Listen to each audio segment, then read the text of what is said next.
तो इस कहानी से एक सीख तो हमें क्या मिलती है कि धन को जो है हमेशा परोपकार के कार्यों में लगा देना चाहिए, या जो है उस धन का कहीं ना कहीं उपयोग कर लेना चाहिए। दूसरी सीख जो है यहाँ पर उस वणिक के माध्यम से, उस पुरुषदत्त के माध्यम से दी गई है कि हम जो है, हमारा जो समाज है, हम जो है बहुत अंधविश्वासी हैं, और जो है आसपास की उन चीजों को देखकर जो है हम उन पर विश्वास करने लग जाते हैं। मैं तो सन्यासी हूं। अब उसे समझ में आया कि मैं एक सन्यासी हूं, मेरे लिए उस धन का क्या प्रयोग। तो सन्यासी को तो वैसे भी धन से मोह नहीं होना चाहिए, मुझे तो धन के लोभ में पड़ना ही नहीं चाहिए था।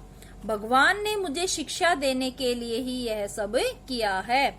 अब जो है उसे आत्मानंद को समझ में आ गया कि ये जो है उसके लिए एक सीख है। भगवान ने कहीं ना कहीं उसे ये शिक्षा दी है कि जो है सन्यासी का धन से कोई प्रयोजन नहीं होना चाहिए, और अपना धन जो है, और ये जो है और लोगों के लिए भी एक सीख थी कि धन का जो है सही समय पर उपयोग करना चाहिए, वरना वो धन जो है इस तरह से बेकार चला जाता है। इस आत्मबोध से आत्मानंद का सारा दुख दूर हो गया। आत्मबोध की उसे जो है इस बात का ज्ञान हो गया, और जो धन को लेकर उसके अंदर जो दुख था कि उसने जो इतने दिन से धन इकट्ठा किया था और वैसे ही चला गया, तो ये समझ में आने के बाद जो है उसका वो दुख जो है दूर हो गया। वह कमंडल और लाठी लेकर फिर खुशी खुशी से अपनी यात्रा पर आगे बढ़ गया, और वो जो है अपनी यात्रा पर आगे चला गया।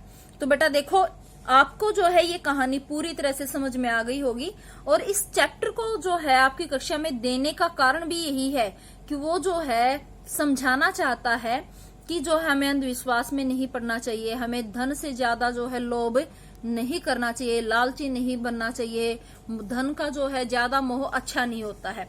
देखो नीचे दिया है, विद्यार्थियों को आत्मा का ज्ञान कराने के लिए कुछ अन्य किस्से सुनाए तथा उन्हें अंधविश्वास से दूर रहने की प्रेरणा दे। इस कहानी का सार भी भली प्रकार से समझाए।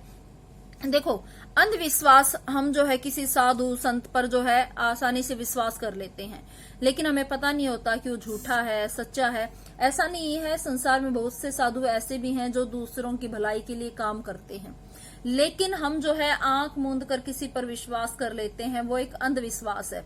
या हम जो है मंदिरों में जाकर दान करते हैं, ज्यादा पूजा पाठ में जो है हम घुस जाते हैं, और वो जो है धीरे धीरे एक अंधविश्वास का रूप धारण कर लेता है। मैं ये नहीं कह रही कि पूजा पाठ नहीं करना चाहिए, देखो कहीं ना कहीं एक आस्था, एक जो है शक्ति हमारे पीछे होती है, लेकिन यहाँ लेखक जो है ये कह रहा है कि हमें जो है आंख बंद कर जो है किसी पर विश्वास नहीं करना चाहिए, हमें किसी को जो है फॉलो नहीं करना चाहिए। तो ये चैप्टर आई होप आप सबको जो है समझ में आ गया होगा।